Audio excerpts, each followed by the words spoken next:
मैं अभय कुमार सिंह एक बार फिर से आपका स्वागत करता हूं मेडिकल उपचार चैनल पे। आज का जो टॉपिक है वो एक नई एनॉमलीज है, नई डिजीज है। आज का जो टॉपिक है वो कार्डियोवास्कुलर सिस्टम का जो हमारे टॉपिक का लास्ट लेक्चर है, जो कि हम लेके आए हैं डायलेटेड कार्डियोमायोपैथी। डायलेटेड कार्डियोमायोपैथी का जो आज स्टार्ट है, इंट्रो है, वो यहाँ से स्टार्ट होता है। सबसे पहले इसकी डेफिनेशन जान लेते हैं क्या होता है। ये ऐसी कंडीशन है, ऐसी सीरियस कंडीशन कह सकते हो, emergency condition, life threatening condition, जो कि हार्ट मसल्स के एनॉमलीज डेवलप करती हैं। यानी हार्ट मसल जो मायोकार्डियम है, हार्ट का जो मायोकार्डियम मसल्स है, वो एनॉमलीज उसमें डेवलप्स होती हैं, जिसके वजह से डिफरेंट डिफरेंट प्रॉब्लम्स आते हैं। हार्ट फेलियर की कंडीशन डेवलप होती है। डायलेटेड कार्डियो मतलब डायलेट होता है हार्ट हमारा, कार्डियोमिगैली की कंडीशन डेवलप होती है, और बहुत सारे ऐसे ऐसे चीजें डेवलप होती हैं जिसमें हार्ट जो होता है वो इम्प्रॉपर तरीके से फंक्शन करने लगता है। अब आइए देखते हैं इसका जो डिफिनेशन क्या है। वो डिफिनेशन यही कहता है जो हमने बताया, एक सीरियस कंडीशन इन विच जो मसल्स है, यानी muscles and structure of the myocardium become stretched. यानी स्ट्रेच अगर वो डायलेट हुआ तो जाहिर सी बात है मायोकार्डियम की जो हम मसल्स है, हार्ट मसल्स, वो स्ट्रेच होंगी। तो यहाँ पे स्ट्रेच्ड कंडीशन होगा, लार्जर हो जाएगा, जिससे अगर अगर तनाव होगा तो जाहिर सी बात है वहां पे लार्जनेस होगी, और जो हार्ट है वो डायलेट कर जाएगा। आप देख रहे होंगे स्ट्रक्चर में ये जो लेफ्ट है और राइट वेंट्रिकल है, right ventricle and left ventricle, यहाँ पे देख रहे होंगे यहाँ की जो मसल्स हैं वो ज्यादा थिक दिखाई दे रही हैं इन कंपेरिजन इसके। तो यहाँ पे जो होता है वो मसल जो होता है वो या फिर इंफ्लामेशन के थ्रू, या फिर कोई बैक्टीरियल इन्फेक्शन के थ्रू, या कोई ऐसी condition, abnormal condition, regurgitation condition आ जाती है, वॉल्बर हार्ट डिजीज आ जाती है, या रिमेटिक फीवर्स आ जाता है, ऐसी कोई कंडीशन होती है जिसकी वजह से जो हार्ट की मसल्स हैं वो इम्प्रॉपर तरीके से वर्क करने लगती हैं, against the heart he work करने लगती हैं, जिसके वजह से स्ट्रोक वॉल्यूम जो होता है वो डिक्रीज कर जाता है, कार्डिक आउटपुट डिक्रीज कर जाता है, और जो इजेक्शन फ्रैक्शन होता है हमारा हार्ट का, जो इजेक्शन फ्रैक्शन नॉर्मली होता है वो डिक्रीज कर जाता है। और एक कंडीशन जो मिलती है वो कौन सी कंडीशन मिलती है, मिगेली की कंडीशन, यानी हार्ट का बड़ा होना। चेस्ट एक्सरे में हम लोग जब देखेंगे तो अच्छे से देख पाएंगे, आमतौर पे एक आसानी से देख लेंगे कि हार्ट का जो साइज है वो काफी ज्यादा बढ़ जाता है। ऐसे कंडीशन में, कौन से कंडीशन में, डायलेटेड कार्डियोमायोपैथी में। तो डायलेटेड कार्डियोमायोपैथी का जो सिंपल मीनिंग है वो यहाँ से है कि हार्ट, जो कार्डियो मीन्स होता है हार्ट, और मायो मीन्स होता है मसल्स, और पैथी मीन्स होता है डिजीज। यानी अगर टोटल देखा जाए तो यहाँ पे इससे साफ तौर पे लिखा है कि हार्ट मसल्स डिजीज। अब यहाँ पे हम देख रहे हैं, आप देखिए यहाँ पे जब रिगर्जिटेशन हो जाएगा, यानी इम्प्रॉपर तरीके से जो हमारा जो वॉल्व है हार्ट का वो बंद नहीं हो पाएगा, तो प्रॉपर तरीके से वॉल्व नहीं बंद हो पाएगा तो बैकफ्लो ब्लड आएगा, यहाँ पे कंजेशन बढ़ेगा, कंजेशन बढ़ेगा तो यहाँ की एरिया बढ़ने लगेंगी, फिर वहां पे यहाँ की जो मसल्स है वो थिन हो जाएंगी और हार्ट हमारा डायलेट कर जाएगा। और फिर यहाँ पे अगर प्रॉपर तरीके से मान लीजिए स्टेनोसिस की कंडीशन हो जाए, या कोई ऐसी कंडीशन जब प्रॉपर तरीके से हार्ट बंद, यहाँ पे जो वॉल्व है वो बंद नहीं हो पा रहा है, तो जो ब्लड है वो आगे नहीं जा पाएगा।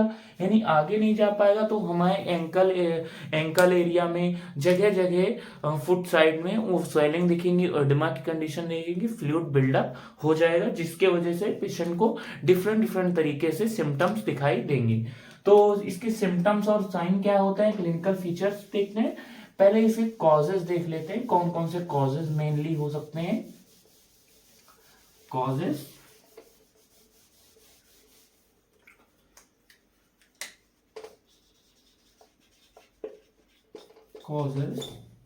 कॉजेज में फर्स्ट जो होता है वो इंफ्लामेशन हो सकता है मायोकार्डियम में, इंफ्लामेशन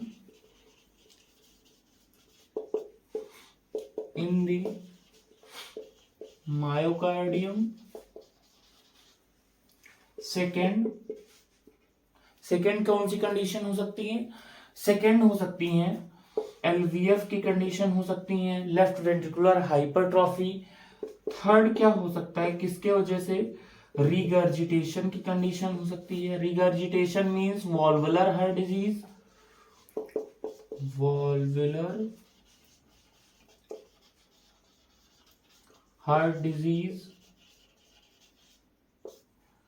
फोर्थ, प्रेग्नेंट वुमेन जो लेडी होती हैं उनमें देखा गया है प्रेगनेंसी। फिफ्थ, इम्प्रॉपर तरीके से अगर हार्ट हमारा पंप नहीं कर रहा है, यानी कॉन्ट्रैक्शन और रिलैक्सेशन में दिक्कत हो रही है, abnormal functioning of the heart.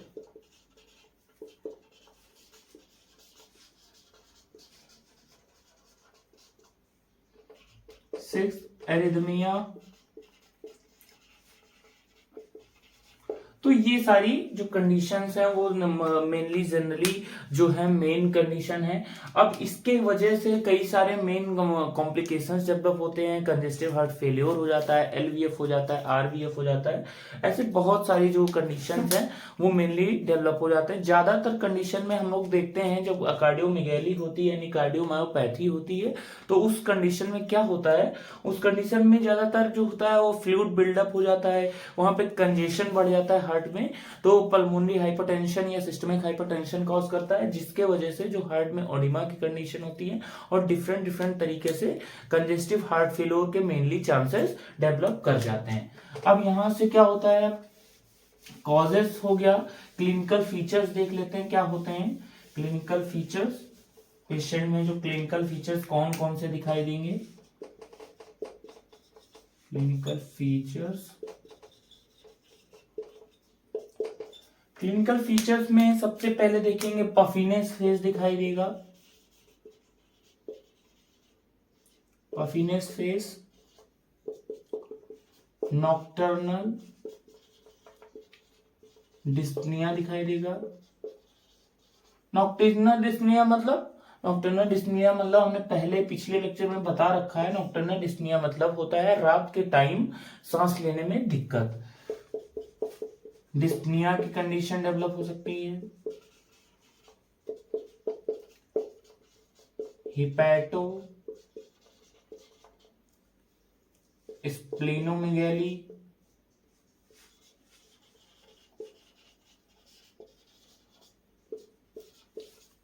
Fourth fatigue, ओइडमा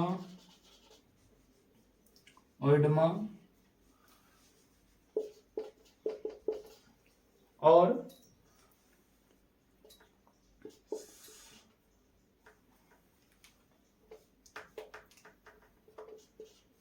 heaviness,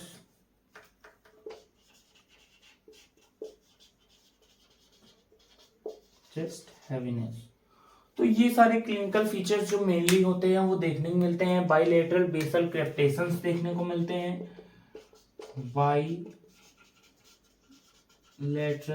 basal क्रेप्टेशंस देखने को मिलते हैं, और कुछ चीजें जो है वो हार्ट मर्मर की साउंड या गैलोप साउंड कह लो वो मिलते हैं। गैलोप साउंड S3 साउंड होते हैं, जो कि जब स्थैटो से हम लोग एस्कल्टेट करेंगे तो उस टाइम आप देखेंगे कि जब बिफोर लीड पे लगाएंगे आप तो पल्सेशन मिलेगी, और गैलोप साउंड एक जो होती है वो डुब डुब करके आती है, वो S3 साउंड यानी साउंड थर्ड बोलते हैं। लब डब के बाद जो साउंड होती है वो थर्ड साउंड क्या होती है, गैलोप साउंड। तो ये साउंड सुनाई देती है जो कि एबनॉर्मल साउंड है। मेनली ये वॉल्वुलर हार्ट डिजीज में सुनाई देती है, जब रिगर्जिटेशन की कंडीशन डेवलप होती है तब ये सुनाई देती है। तो हार्ट मर्मर जिसको बोल सकते हैं, हार्ट मर्मर की भी कंडीशन डेवलप होती है। तो ये सारे क्लिनिकल फीचर्स जो होते हैं वो दिखाई देते हैं। फिर अब इसमें क्लिनिकल फीचर देख लिए, तो अब इसका इन्वेस्टिगेशन क्या करवाएंगे, प्रॉपर इन्वेस्टिगेशन होना चाहिए। तो अगर कंफर्मेशन करना है, अगर इस चीज को कंफर्म करना है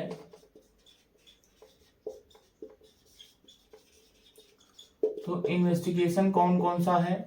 सबसे पहला जो इंपॉर्टेंट इन्वेस्टिगेशन है वो 2D को, सेकंड CBC, क्योंकि इन्फ्लामेशन हो रहा है तो ल्यूकोसाइटोसिस डेवलप होगा।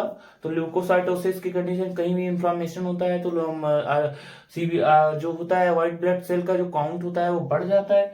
तो यहाँ पे सीबीसी होगा, ईसीजी देख लेंगे। फिर चेस्ट एक्सरे में कार्डियोमेगाली दिख जाएगी। फिफ्थ लिपिड प्रोफाइल क्यों देखेंगे, कोलेस्ट्रॉल वगैरह का डिपोजिशन होता है तो लिपिड प्रोफाइल में दिख जाता है। यूरिन कल्चर देखेंगे, यूरिन एग्जामिनेशन यानी यूरिन आरएम। और फिर यहाँ पे यूरिन एग्जामिनेशन देखेंगे, चेस्ट एक्सरे, 2D इको। और मेनली जो होते हैं ये सारी जांचेस होती हैं। और कभी कभी हम लोग यहाँ पे जो हिपेटोमेगाली हो गई तो यहाँ पे कभी लिपिड प्रोफाइल या एलएफटी भी चेक करवा लेते हैं, लीवर फंक्शन टेस्ट। इससे क्या होता है, जो हिपेटोमेगाली की कंडीशन डेवलप होती है वो सारी चीजें पता चल जाती हैं। तो ये इतने सारे जो होते हैं वो टेस्टेड होते हैं। इलेक्ट्रोलाइट बैलेंस भी करवा लेते हैं। अब ट्रीटमेंट इसका क्या होगा, जो ट्रीटमेंट होगा वो मेनली जो डायलेटेड कार्डियोमायोपैथी में ज्यादातर जो ट्रीटमेंट होगा वो कंजेस्टिव हार्ट फेलियर से सिमिलरिटी होती है। तो कंजेस्टिव हार्ट फेलियर में जैसे हम लोगों ने देखा था कि जो हमारा मेन काम होगा, मेन एम होगा वो होगा कि कैसे भी हार्ट का जो एक्स्ट्रा फ्लूइड है या कंजेशन है उसको कम करना है।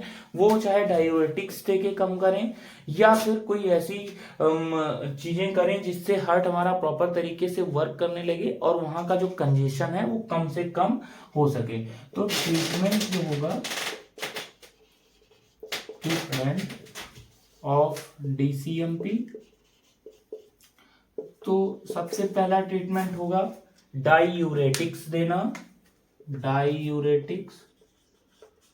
डाईयूरेटिक्स में कौन कौन सी दवाएं दे सकते हैं, लैसिक्स दे सकते हैं, डाइटॉर दे सकते हैं, फ्यूरोसेमाइड दे सकते हैं या एल्डेक्टोन दे सकते हैं।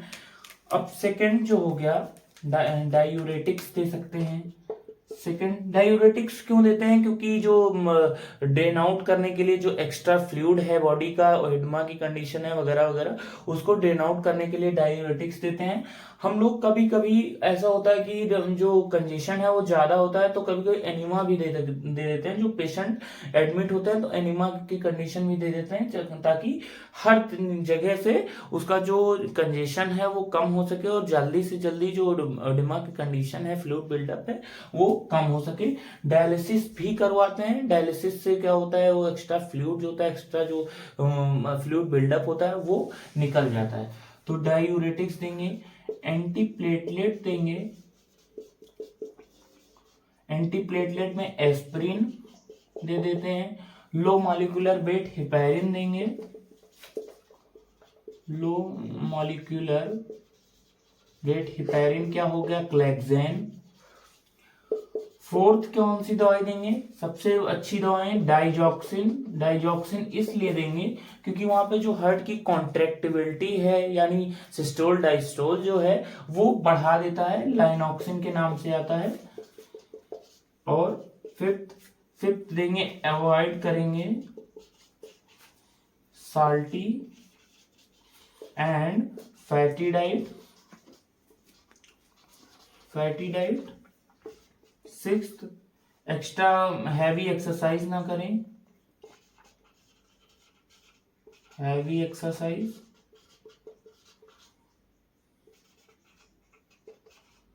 तो ये सारी जो मेन जो ट्रीटमेंट है, स्पेसिफिक ट्रीटमेंट जो है वो यही है। स्पेसिफिक ट्रीटमेंट ये देते हैं। हाँ, कभी कभी हम लोग एंटीबायोटिक देते हैं। तो एंटीबायोटिक में सबसे जो बेस्ट है एंटीबायोटिक में वो पेनिसिलिन ग्रुप है, प्रोकाइन पेनिसिलिन या बेंजाथिन पेनिसिलिन। तो पेनिसिलिन ग्रुप की जो दवाएं हैं वो आरएसडी में देखते हैं, रूमेटिक हार्ट डिजीज वगैरह में प्रोकाइनामाइड वगैरह हम लोग लेते हैं। और एजिथ्रोमाइसिन भी दे देते हैं कभी कभी।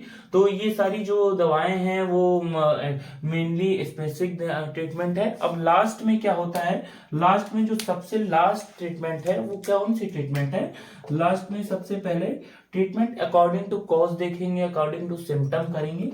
जो लास्ट में होगा ट्रीटमेंट अकॉर्डिंग टू कॉज। ये इसलिए क्योंकि पेशेंट को क्या दिक्कतें आ रही हैं, पेशेंट को फीवर आ रहा है, ऐसे भी सिम्टम्स डेवलप हो रहे हैं जो जनरल में डिजीज में होते हैं। तो ये सब चीजें उस पेशेंट की सिम्टम्स और क्लिनिकल फीचर्स को देख के फिर हम लोग देंगे। अब पेशेंट को कभी कभी होता है मल्टी विटामिन की भी दवाएं देते हैं, मल्टीविट के नाम से आती है। और ऐसे बहुत सारी जो डिजीज हैं वो मेनली सिम्टम्स और साइन देख कर करते हैं। तो डायलेटेड कार्डियोमायोपैथी आप लोग देख रहे होंगे ट्रीटमेंट भी खत्म हो गया है, तो यहाँ पे जो टॉपिक है वही खत्म हो जाता है। डायलेटेड कार्डियोमायोपैथी के बाद जो हमारा जो टॉपिक होगा वो कल से नया लेक्चर लेके आ रहा हूँ, वो क्या होगा, वो रिस्पायरेटरी एनोमलीज होगा, यानी रिस्पायरेटरी लेसन शुरू होगा। जो कि अगली जो टॉपिक होगी वो जैसे जैसे लेक्चर आता जा रहा है वैसे अगली टॉपिक रिस्पायरेटरी डिसऑर्डर्स होंगे। Thank you so much. Good